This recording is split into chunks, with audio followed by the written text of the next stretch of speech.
Bonjour à tous et bienvenue aux rencontres de la RSE qui est donc co-organisée par Hendrix et la revue Fiduciaire. Alors aujourd'hui, nous allons nous concentrer sur le sujet des normes ESRS.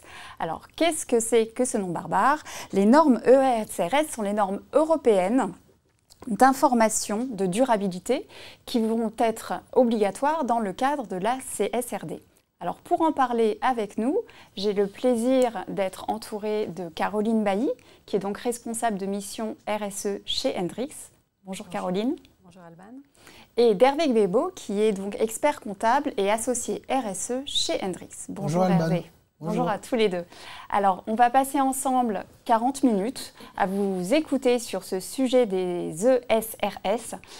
Vous pouvez le voir, on va se concentrer effectivement sur comment c'est structuré, qu'est-ce qu'il y a derrière ces nouvelles normes et en profiter pour donner des conseils et des points de vigilance à ceux qui nous écoutent. Voilà, donc ça va nous occuper une quarantaine de minutes et ensuite, bien sûr, il y aura un temps de questions-réponses. Donc n'hésitez pas au fil de l'eau à poser vos questions. Moi, je les note de mon côté et je les transmettrai ensuite à Hervé et à Caroline. Alors avant de se lancer dans le sujet, Caroline, est-ce que tu pourrais nous dire un petit mot sur Hendrix ? Oui, donc Hendrix, c'est un groupe d'experts qui accompagnent les dirigeants en fait, sur leurs problématiques financières, comptables, sociales, fiscales ou juridiques. Nous les accompagnons également sur les problématiques RSE, dans les problématiques de transformation et sur les enjeux RSE. Nous sommes aussi en veille par rapport aux réglementations, les réglementations actuelles sur la RSE, le reporting extra-financier est en plein mouvement, d'où effectivement ce webinaire. Donc, vous pouvez le voir, hein, plus de 530 personnes et nous réalisons à la fois du conseil, de l'accompagnement, mais nous sommes également accrédités par le COFRAC pour réaliser des audits de déclaration de performance extra-financière aujourd'hui et puis sur les sociétés à mission également. Merci beaucoup Caroline. Pour se lancer maintenant dans le cœur du sujet, on va prendre un petit pas de recul pour voir un petit peu le contexte des ESRS et pour ça, on va parler CSRD qui est le cadre de ces normes. Hervé, est-ce que tu peux nous donner ce petit panorama pour qu'on comprenne vraiment d'où elles viennent ces normes? Alors peut-être, parce que c'est la deuxième phase où nous avions fait un webinaire où nous avions déjà présenté le cadre général du CSRD, pour rappeler l'acronyme quand même, hein, Corporate Sustainability Reporting Directive, qui est le nouveau format de reporting qui est désormais proposé par l'Union européenne, qui vient remplacer la déclaration de performance extra-financière. Ensuite, rappeler que le CSRD est proposé dans un contexte réglementaire plus large, hein, où l'Union européenne souhaite verdir la finance, et donc il y a tout un corpus réglementaire qui est en train de sortir. Donc il y a le CSRD sur le reporting, il y a la taxonomie verte européenne, il y a la réglementation sur le devoir de vigilance qui va être élargie au niveau européen, hein, le Corporate Sustainability Due Diligence. Et puis évidemment, pour nos amis banquiers financiers, il y a le SFDR, hein, qui est le dispositif de reporting qui va les concerner, qui sera également opérationnel. Donc, une fois qu'on a rappelé ce corpus réglementaire, si on va sur la slide d'après, on avait aussi vu il fallait quand même commencer à anticiper. Pourquoi? Parce qu'il y a ceux qui étaient concernés par le dispositif jusqu'à présent de la DPEF, hein, les plus de 500 salariés, 100 millions de chiffre d'affaires. C'est-à-dire qu'il y aura une nouvelle population, il y aura une nouvelle catégorie d'entreprises qui vont être concernées, beaucoup plus qu'avant, sachant que tout ce qui est statut d'entreprise, que vous soyez une SAS, une une SARL, quel que soit le statut de votre entreprise, vous êtes concerné dès lors que vous avez atteint le seuil, on l'avait rappelé, de 250 salariés, 40 millions de chiffre d'affaires et 20 millions de total de bilan. Évidemment, si vous êtes coté, les seuils sont beaucoup plus bas, hein, on est autour de 10 salariés et plus, et donc le fait que vous soyez coté vous met automatiquement dans le dispositif du CSRD. Voilà, donc une fois qu'on a rappelé ce contexte et qu'on avance, sur la slide d'après encore, c'est peut-être de rappeler que derrière le CSRD, on l'a dit, hein, il y avait une volonté de mieux formaliser, de mieux structurer, d'avoir des indicateurs beaucoup plus définis, hein, donc des thèmes sur lesquels les entreprises doivent reporter, qui soient mieux définis pour permettre une forme de comparabilité entre les entreprises, quel que soit leur secteur d'activité. Et donc, les ESRS qui étaient au nombre de 13, donc là vous voyez affiché 13 ESRS, hein, qui sont donc les normes sur lesquelles il faudra faire ce reporting désormais. Alors, il y a quelques semaines, c'est passé à 12, mais c'est pas très important. Sur la partie gouvernance, ils ont retenu qu'une seule norme, mais c'est pas bien grave. Donc, vous voyez qu'on a les trois catégories de normes, celles qui sont transversales, donc le SRS 1 et le SRS 2, je vais en parler dans quelques instants. Les ESRS sur l'environnement, donc il y en a 5 en tout. Les ESRS sur la partie sociale, hein, on en voit 4. Et puis, évidemment, la gouvernance qui est toujours à l'œuvre, même s'ils ont retenu désormais qu'un seul indicateur. Une seule norme, pardon. Si on avance dans le support, qu'est-ce qui a changé? Puisque le 16 décembre dernier, on a eu évidemment l'adoption de CSRD par l'Union européenne, donc ça y est, c'est lancé. Il y a eu 2 éléments importants. D'abord, il y avait un point sur la double matérialité qui concernait la présomption réfutable.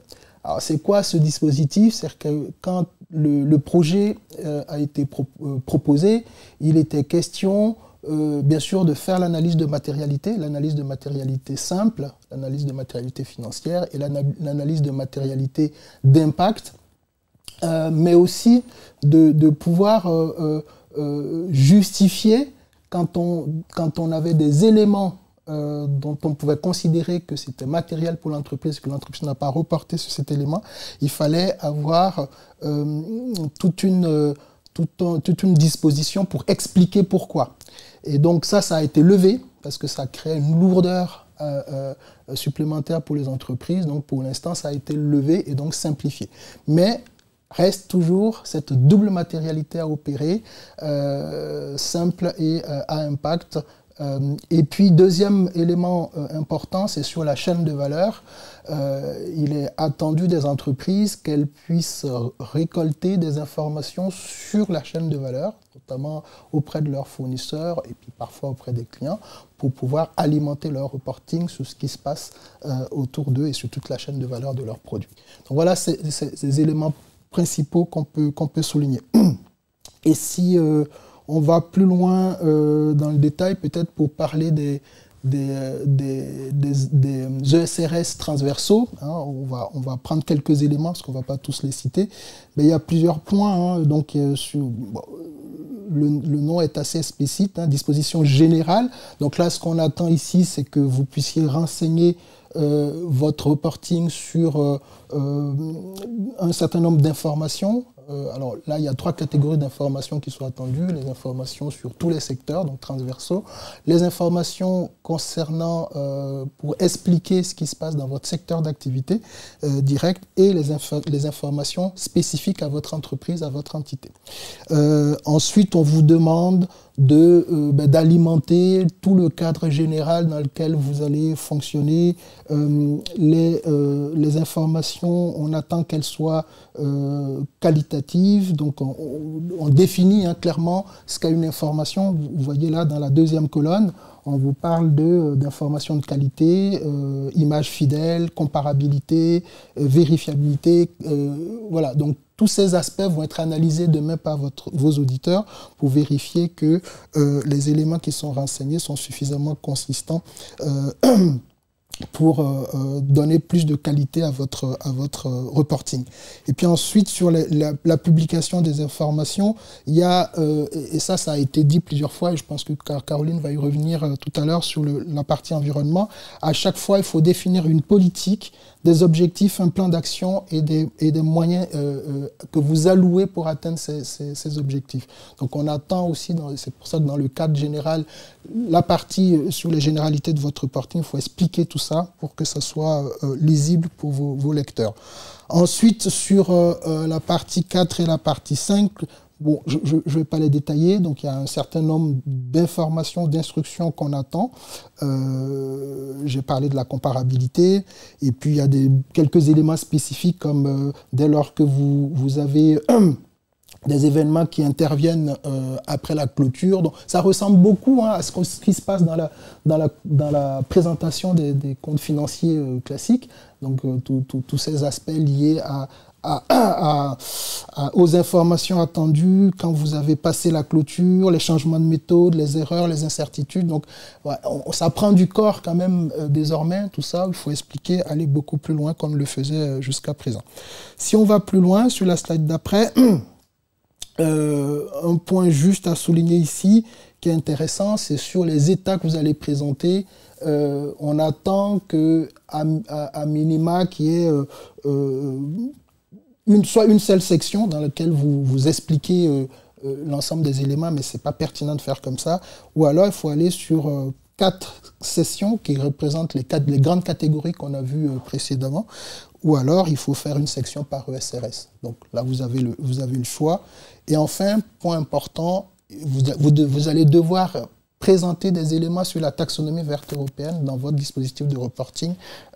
Et donc, on demande à ce que cette section soit traitée différemment à part. Donc voilà ce qu'on peut dire sur les grandes lignes, sur ces généralités pour ne pas être trop long. Si on prend le SRS 2 très rapidement, et on va sur la slide, voilà celle-là. Donc on voit la même chose, il faut expliquer les informations de nature générale, il faut expliquer le modèle d'affaires, et c'est dans le SRS 2 que vous allez faire cet exercice d'expliquer votre stratégie, comment organiser la gouvernance sur la RSE dans votre organisation, et enfin l'analyse de matérialité. Donc voilà. Pour résumer, c'est vraiment sur ces aspects-là qu'on vous attend sur le SRS 2. Et donc là, sur les 2 slides qui suivent, on détaille un peu plus les informations qu'on attend sur justement expliquer la chaîne de valeur, expliquer les estimations que vous faites sous tel ou tel élément. Et puis enfin, et ça c'est le point important, l'analyse de matérialité, la double matérialité. Voilà, je vais m'arrêter là-dessus parce que on peut aller dans le détail, mais l'idée c'est quand même de savoir grosso modo ce qu'on peut mettre sur ces 2 premières catégories de normes ESRS qu'il faut renseigner. Peut-être sur les normes environnementaux. Voilà, alors juste si on se rappelle du tableau que tu nous avais présenté il y a quelques instants, donc pour qu'on déchiffre un petit peu, il y a ESRS 1 qu'on a vu à l'instant, ESRS 2 également, donc ce sont les transversales, et maintenant il y a ESRS, on arrive sur les lettres maintenant, donc E pour l'environnement, S pour social et G pour la gouvernance. Voilà. Donc on va s'intéresser maintenant à ces 3-là. Absolument. Et on commence par l'environnement. On y va. Très bien. Alors, sur l'environnement, effectivement, vous l'avez vu précédemment, nous avons 5 normes relatives à l'environnement. On va plus s'attarder sur la première, la norme liée au changement climatique, puisque c'est celle, je dirais, qui est à la fois la plus complète. Et donc, on va rentrer un petit peu plus dans le détail. L'autre point également, c'est que toutes ces normes environnementales sont structurées de la même façon. Donc, ça vaut la peine de s'attarder sur une première. La structure sur les autres normes seront quasiment, je dirais, à l'identique. Alors, La norme, effectivement, relative au changement climatique, touche à 3 thématiques, hein, l'atténuation du changement climatique, hein, l'adaptation au changement climatique et l'énergie. Les exigences en fait, de la norme tendent en fait à ce que l'entreprise explique quels sont en fait, comment elle impacte effectivement le changement climatique sur ces 3 thématiques, les actions qu'elle a mises en place, quels résultats et quelles actions elle va mettre en place, donc quelle va être sa stratégie pour avoir un impact positif effectivement sur ces 3 piliers. Un des points qui est important, c'est qu'effectivement, la norme précise qu'il faut que l'entreprise puisse faire comprendre comment effectivement les actions qu'elle-même sont intégrées à sa stratégie d'entreprise, dans sa stratégie commerciale, dans sa stratégie produit suivant effectivement son activité. Et donc concrètement, comment effectivement le modèle d'affaires est impacté par le changement climatique et comment l'entreprise va s'adapter à cela à l'avenir. Tout cela doit être bien entendu encadré avec des mesures à la fois sur ses actions, ses résultats, mais aussi sur une trajectoire. Et ce qui est très important à la fois sur cette norme relative au changement climatique, mais aussi sur les autres normes, c'est qu'effectivement l'entreprise doit démontrer qu'elle se met en ordre de marche par rapport à tous les accords européens ou mondiaux, de manière à démontrer son alignement par rapport à cela. Dans le cadre effectivement de l'ESRS sur le changement climatique, l'entreprise doit démontrer qu'elle est en alignement avec les accords de Paris pour limiter le réchauffement climatique à 1,5 degré. Et c'est pour ça qu'elle doit amener un certain nombre d'informations en termes de stratégie, de politique et donc d'indicateurs relatifs à cela. J'ai précisé 2 points dans ce slide qu'a évoqué Hervé précédemment, c'est qu'effectivement il est aussi important qu'elle mette en avant comment ces thèmes sont impactés non seulement par ses activités directes mais aussi au sein de sa chaîne de valeur. Et deuxième point également, il est aussi important que l'entreprise puisse montrer les effets financiers en fait, à la fois du changement climatique sur elle, mais aussi de l'ensemble des actions qu'elle va mettre en avant demain pour atténuer ou s'adapter au changement climatique. Alors, ce que vous voyez sur ce slide ici, c'est effectivement comment est structurée cette ESRS, donc sur 3 grands piliers. Un pilier qui va effectivement définir quelle est la stratégie de l'entreprise, un deuxième qui va être quel est le déploiement, donc les politiques appliquées, les objectifs qu'elle se fixe et les plans d'action, et puis un troisième sur les mesures de performance. Cette structure, en 3 parties, on va la retrouver sur chacun des ESRS environnementaux. Ce qui va différencier en fait ensuite les ESRS, c'est que le nombre d'occurrences dans chacun des grands piliers ou des thématiques va être plus ou moins importante. Ici, sur la partie changement climatique, on a beaucoup plus d'éléments en termes d'exigences d'information sur la partie stratégie et sur la partie performance que dans d'autres piliers environnementaux qu'on va voir derrière. Donc comme vous le voyez, et je vais détailler un peu plus celui-ci, mais au niveau de la stratégie, effectivement, il faut que l'entreprise déclare des informations par rapport à son plan de transition, par rapport à la résilience de son modèle d'affaires et sa stratégie. Des éléments aussi qui sont liés à la rémunération de ses organes de gouvernance par rapport au climat. Et ainsi de suite. Est-ce qu'il y a un schéma de prix interne du carbone? Et puis un gros pan également, mais que l'on va également retrouver dans les autres SRS relatives à l'identification, processus d'identification des risques et des opportunités liées à cette thématique du changement climatique. En termes de déploiement, là aussi on retrouve toujours à peu près la même structure. On parle de politique, on parle d'objectifs et on parle de plan d'action et de ressources. Par contre, effectivement, sur la partie mesure de performance, on va être un petit peu plus détaillé dans cette thématique-là. Sur l'énergie, on va effectivement donner des informations relatives à la consommation, au mix énergétique. L'objectif derrière l'énergie, en fait, c'est vraiment de comprendre quelle est la vulnérabilité, enfin la dépendance en fait, de l'entreprise aux énergies fossiles, et quelles sont sa manière, je dirais, d'en sortir et de diminuer sa vulnérabilité par rapport à cela. Et donc, effectivement, quand on parle de mix énergétique, c'est aussi démontrer par les chiffres quelle est la partie, par exemple, d'énergie renouvelable qu'aujourd'hui l'entreprise utilise et quelle est sa cible par rapport à cela. Sur les émissions de GES, là, on est sur des éléments aussi très chiffrés sur les 3 périmètres, les 3 scopes en fait, hein, scope 1, scope 2, scope 3, avec ensuite à la fois des éléments en valeur absolue et puis des éléments relatifs à l'intensité.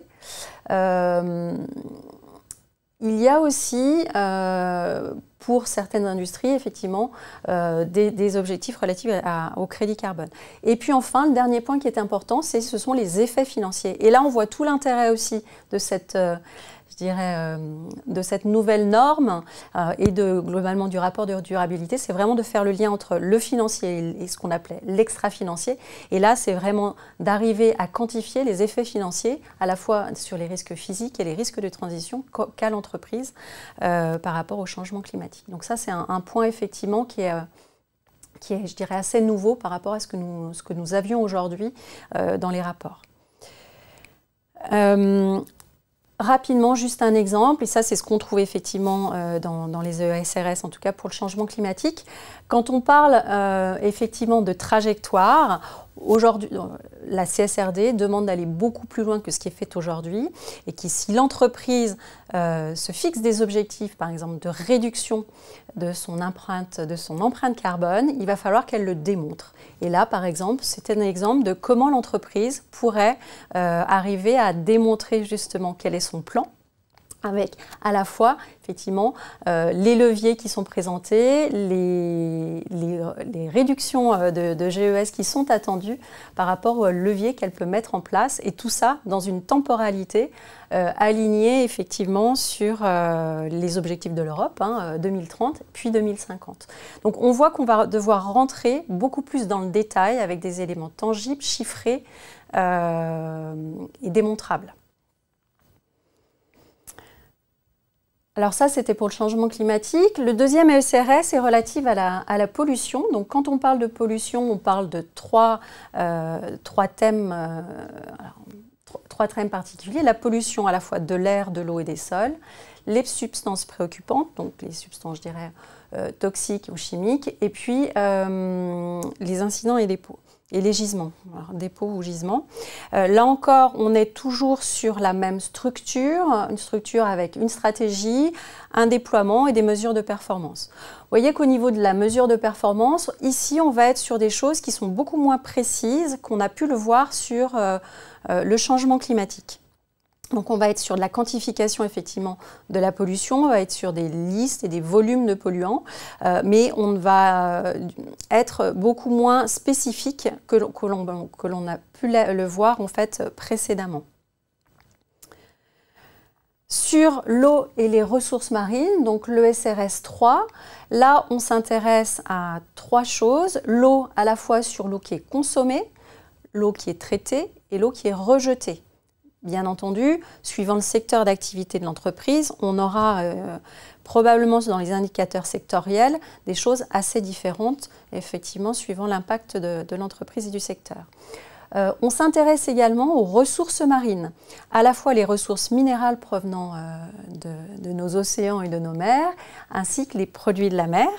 Et puis, le troisième point est lié à l'exposition aux risques physiques, ce qu'on entend par ici. C'est effectivement l'exposition aux inondations ou aux catastrophes marines, tsunamis ou autres, en fonction de la localisation, bien entendu, de l'entreprise.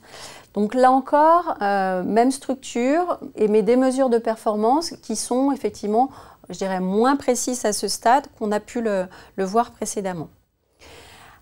Alors, un point que j'ai oublié du coup de préciser également, c'est que chacun de ces ESRS est interdépendant avec les autres au niveau environnemental. C'est-à-dire que quand on parle effectivement de l'eau ou de la pollution ou du changement climatique, on va avoir des exigences dans une norme qui peut avoir des impacts d'exigences dans d'autres normes. Puisque effectivement, quand on parle de changement climatique, on a des impacts forcément, il y a des impacts sur la biodiversité, etc. etc.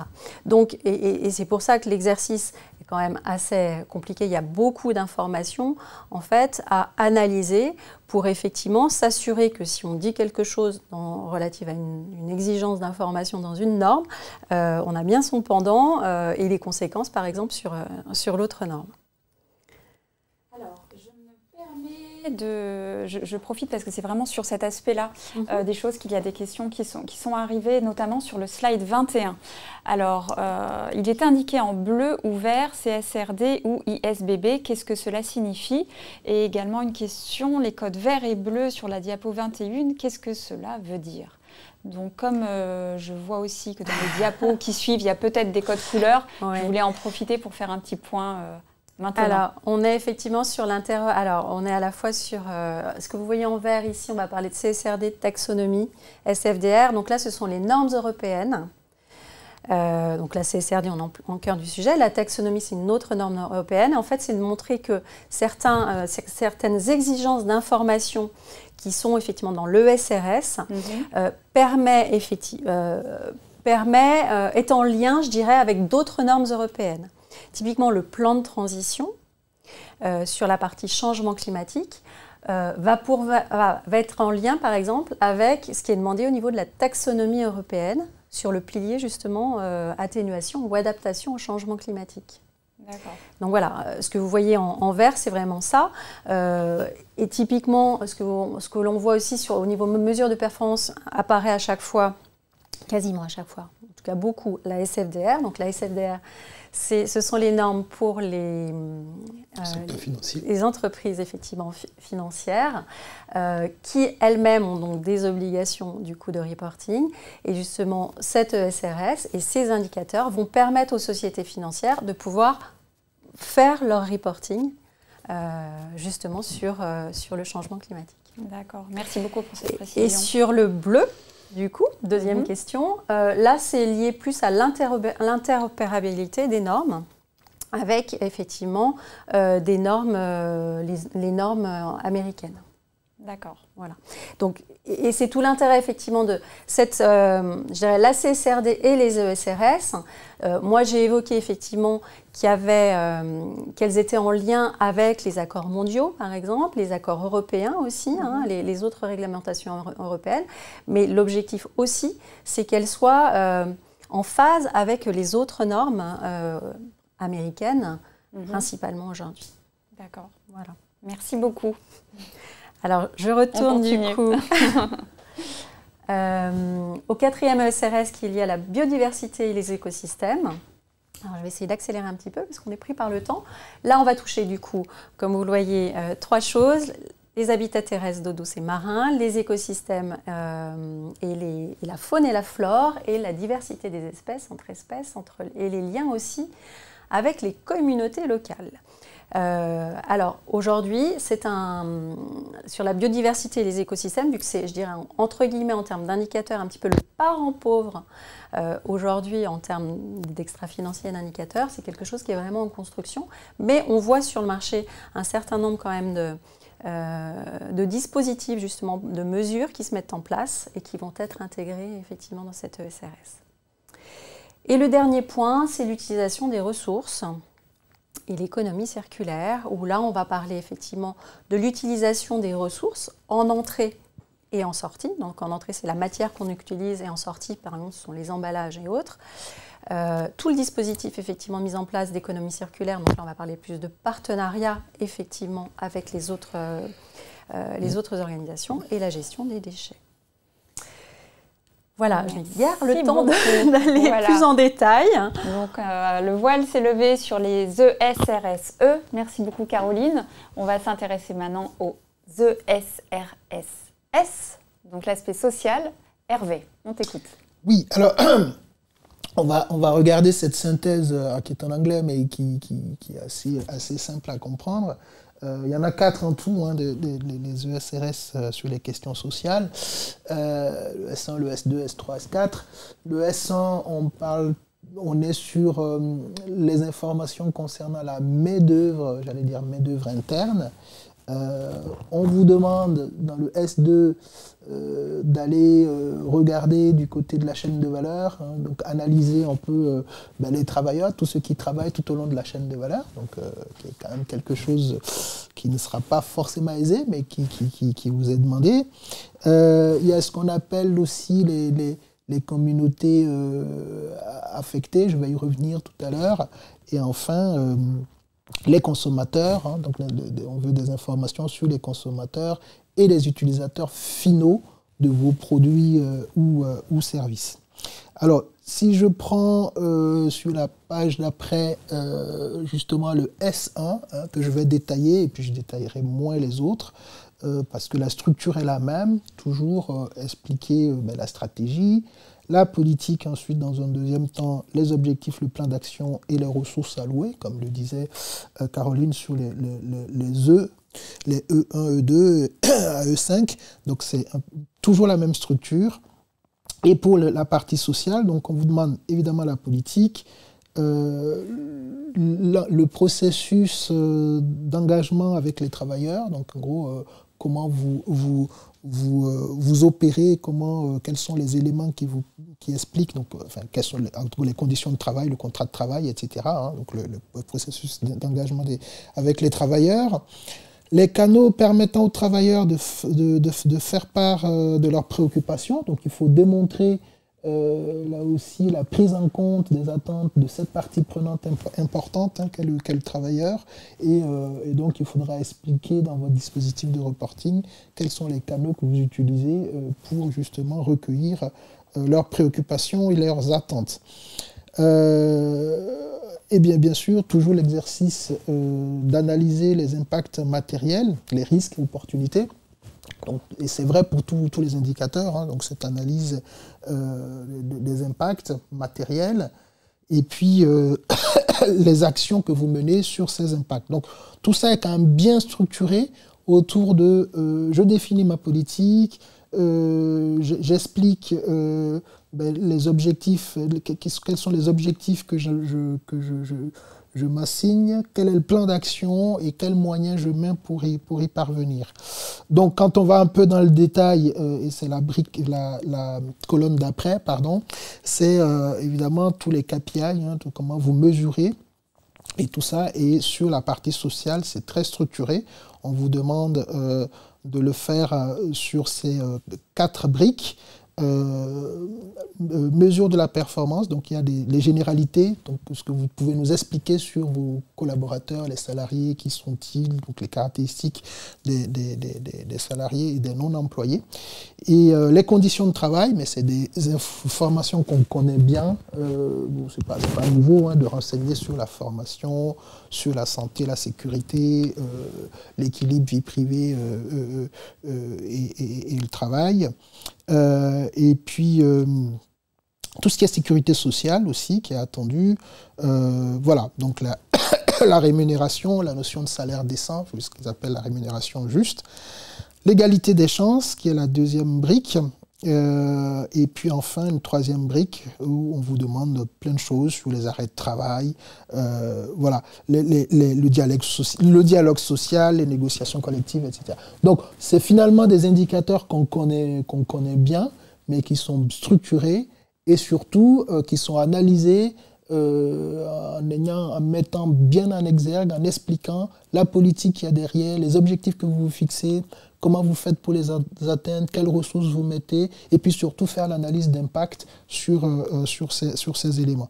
Si on regarde le S2 et le S3, le S2, S3, S4, hein, donc on a la même structure qu'au-dessus, simplement, évidemment, on va s'intéresser plutôt au... alors, hop, je me perds un peu dans mon... Voilà, on va s'intéresser plutôt au... pardon, je me perds dans mes slides. J'espère que vous avez la bonne affichée de votre côté. Voilà. Sur les travailleurs sur la chaîne de valeur, donc comme je l'ai indiqué, les communautés affectées sur le S3 et les consommateurs et les utilisateurs. Donc, en gros, hein, bon, on a mis le détail là, des indicateurs et des thématiques qui sont attendues. Là aussi, la politique qui est menée en direction de ces 3 parties prenantes. Le processus d'engagement, vous voyez qu'on est un peu dans le même schéma qu'au-dessus. Les canaux permettant de communiquer avec ces parties prenantes, hein, que sont les travailleurs de la chaîne de valeur, les communautés affectées, et puis vous les consommateurs et les utilisateurs finaux de vos produits et services. Mesurer l'impact, toujours la même chose. Et puis comment vous faites pour atténuer les risques, quels moyens vous mettez et quelles opportunités vous tirez de tout ça. Donc voilà, on ne va pas aller plus loin, on est vraiment dans le même schéma à chaque fois, sachant que sur la partie sociale, on est un peu plus précis sur ce qui est attendu, les thématiques sont bien définies, et puis voilà, il faut se contenter de renseigner chaque partie avec l'ensemble des aspects qui ont été présentés. Merci. Alors, dernière lettre à explorer, le G de gouvernance, qui sera pour Caroline. Alors, sur le G, de quoi parle-t-on? On va parler effectivement des organes de gouvernance, de la gestion des risques et du contrôle interne. Là, ce que l'on souhaite comprendre, c'est effectivement comment piloter l'entreprise sur ces notions que l'on a vues, hein, c'est ces notions d'environnement, d'impact environnementaux et l'impact sur la société, hein, et sur les hommes. Donc, comment est structurée la gouvernance? Quelles sont les compétences relatives justement à ces sujets environnementaux et sociaux au sein des organes de gouvernance et comment aussi ils sont, je dirais, ces organes sont incentivés, c'est pas un très joli terme, mais en tout cas sur des objectifs et la trajectoire que l'entreprise se fixe sur ces domaines-là. La notion de gestion de risque est effectivement très importante également.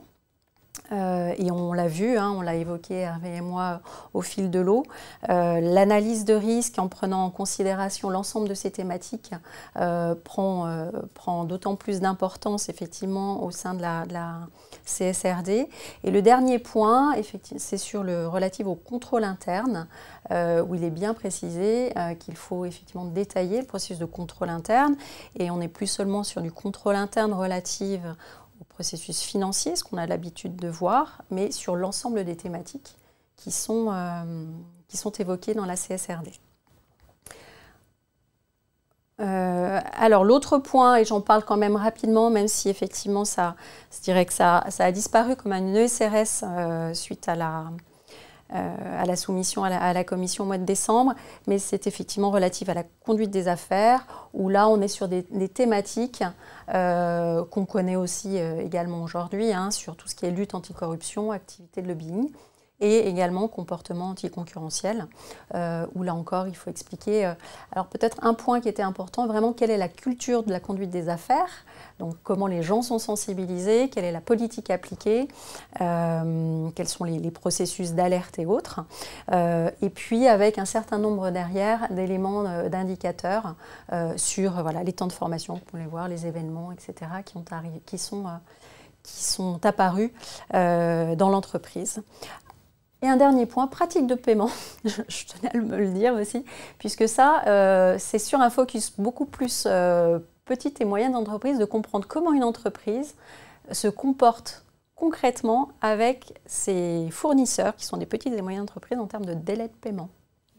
L'idée, et là encore, hein, on revient sur ce que évoquait Hervé en tout début, c'est qu'on a un gros focus quand même dans l'ensemble de ces ESRS sur la chaîne de valeur. Hervé l'a évoqué sur la partie travailleurs dans la chaîne de valeur, sur un des ESRS social. Ça, c'est vraiment quelque chose de très nouveau, sur lesquels aujourd'hui toutes les entreprises ne se focalisent pas, hein, et ont même d'ailleurs peu d'informations. Et puis typiquement ici, sur des pratiques de paiement, on veut vraiment s'assurer que de la loyauté de l'entreprise sur l'ensemble de sa chaîne de valeur. Donc il y a quand même beaucoup de choses aujourd'hui, beaucoup de nouveautés qui vont demander de la réflexion, des nouveaux process à mettre en place au sein des entreprises.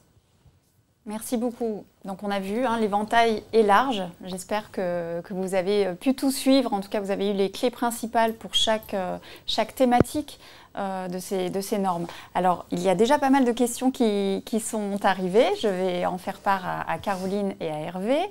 Si vous voulez continuer à en poser, n'hésitez pas, je consulterai tout ça. Alors, la première question. Concernant la mesure de la performance, le bilan carbone est-il obligatoire? Doit-il être audité? Qui veut nous répondre? Le bilan carbone en tant que tel, que Caroline complétera besoin, mais en tant que tel n'est pas obligatoire, sauf pour certaines entreprises, mais pas dans le cadre du CSRD. Par contre, l'information que vous présentez sur vos émissions de gaz à effet de serre étant auditable, l'auditeur va regarder comment vous êtes arrivé au calcul de vos émissions, vérifier évidemment que vous avez suivi un standard de mesure de vos émissions qui sont satisfaisants par rapport aux attentes de son audit. Donc oui, de façon indirecte, quelque part, oui, il vaut mieux utiliser les standards du marché pour faciliter la tâche en termes de validation à vos auditeurs, mais il n'y a pas une obligation, en tout cas que je sache, dans le cadre du CSRD, d'appliquer telle ou telle démarche bilan carbone. D'accord. Merci Hervé. Lorsqu'on parlait des ESRSE, il y a eu cette question. Est-ce que le GBS peut être un outil de mesure de ces impacts? Le Global Biodiversity Score, j'imagine. Oui. J'imagine. Oui, alors effectivement, j'ai cité qu'aujourd'hui, sur la biodiversité, il y avait encore assez peu de mesures qui étaient présentes dans la norme. En revanche, le GBS peut être effectivement un des éléments qui va permettre de démontrer ce que l'entreprise a mis en place et comment elle se met en ordre de marche pour mesurer son impact. Il y a aussi d'autres choses aujourd'hui qui apparaissent, mais donc oui, ça peut être effectivement un des leviers, mais je ne crois pas l'avoir vu cité ouvertement effectivement dans la norme. Il faudrait que je me replonge dans le détail, mais je pense que c'est tout à fait un des éléments qui peuvent être mis en avant, et parce que de toute façon c'est une des méthodologies aujourd'hui qui existent, qui est utilisée par les entreprises, donc autant utiliser ce genre de choses. Merci Caroline. Une troisième question. Quels sont les principaux impacts de ce référentiel sur les entreprises cotées appliquant déjà la NFRD? L'impact, le premier, c'est que les sociétés cotées qui appliquent déjà le NFRD, il y a un changement parce qu'il faut respecter un cadre qui est beaucoup plus précis, beaucoup plus clair. Il faut rajouter la brique analyse de matérialité non plus simple mais double. Il faut faire cette analyse par rapport à la chaîne de valeur. Donc il y a plein d'éléments supplémentaires qui se rajoutent par rapport à la définition du NFRD précédemment. Mais sinon, sur les dates d'application, c'est ceux qui seront le plus rapidement concernés, parce que dès 2025, les sociétés cotées, les sociétés qui appliquaient déjà le NFRD vont être concernées et les autres vont avoir un tout petit peu plus de temps, 1 an supplémentaire pour être alignés au nouveau format. Si je peux me permettre, je rajouterai une chose également, c'est qu'il va y avoir des indicateurs qui sont obligatoires. Oui. Alors qu'aujourd'hui, on a des thématiques qu'il faut traiter, mais sans indicateurs spécifiques, l'entreprise finalement choisit plus ou moins les indicateurs qu'elle souhaite mettre en avant. Plus ou moins. Demain, il y aura des indicateurs obligatoires pour cette notion de comparabilité, à la fois générique et sectorielle. L'entreprise aura toujours la main sur une partie, mais donc elle va potentiellement aujourd'hui devoir rajouter un certain nombre d'indicateurs ou de mesures qu'elle n'utilisait pas aujourd'hui. Et on sait aujourd'hui quand est-ce que ces indicateurs seront disponibles ou... Il y a déjà les 12 indicateurs ESRS qui donnent quand même le cadre général. Il y a très rapidement un acte délégué qui va sortir sur les aspects sectoriels, les informations sectorielles qui sont attendues. Donc ça, c'est encore c'est déjà sorti des cartons, mais ça va bientôt être j'espère publié par un acte délégué. Et puis, ce qui est attendu aussi des entreprises, quand on écoute un peu dans les différents groupes de travail, c'est aussi des guides méthodologiques qui vont être proposés probablement au niveau de l'EFRAG pour expliquer mieux dans le détail, notamment sur cette affaire d'analyse de matérialité qui est encore assez floue. On attend des éléments méthodologiques beaucoup plus précis qui vont sans doute sortir durant l'année. D'accord. Je continue avec vos questions. Existe-t-il une définition, composition de chaque agrégat pour chaque KPI ? Alors, ça fait partie des éléments méthodologiques qui sont attendus. Donc là, ce que vous avez vu, ce qu'on vous a présenté, c'est quand même assez précis ce qui est attendu. On attend qu'à l'intérieur de chaque thématique, qu'il y ait des précisions méthodologiques. Il y en a déjà un certain nombre, notamment sur le nombre de salariés, comment on mesure, etc. Il y a déjà, quand vous regardez la norme dans le détail, il y a quelques aspects comme ça de calcul qui commencent à sortir, mais ça va être précisé dans l'acte délégué probablement de juin, et qu'à chaque fois on pourra donner des méthodes de calcul sur des règles qui vont émerger. Donc oui, c'est des choses qui vont encore être précisées, mais la plupart des indicateurs, malgré tout, on a déjà des approches, parce que ce n'est pas tout nouveau, les dispositifs de reporting, notamment sur les aspects sociaux. On avait quand même déjà pas mal de choses qui existaient, qu'il faut sans doute recycler. D'accord. La question concrète, pratique, évidemment que tout le monde se pose sur la date de mise en application. Est-ce qu'elle est connue, est-ce qu'elle est précise ou est-ce que c'est encore un peu flou ? La date de mise en application de... Alors oui, il semblerait quand même que cette directive ne soit pas... soit plus ou moins d'application directe. Il faut encore qu'on creuse là-dessus, mais il me semble qu'il n'y a pas... parce que normalement, une directive, il faut la transposer. Parfois, il y a des nuances entre la directive initiale et les modifications pays par pays.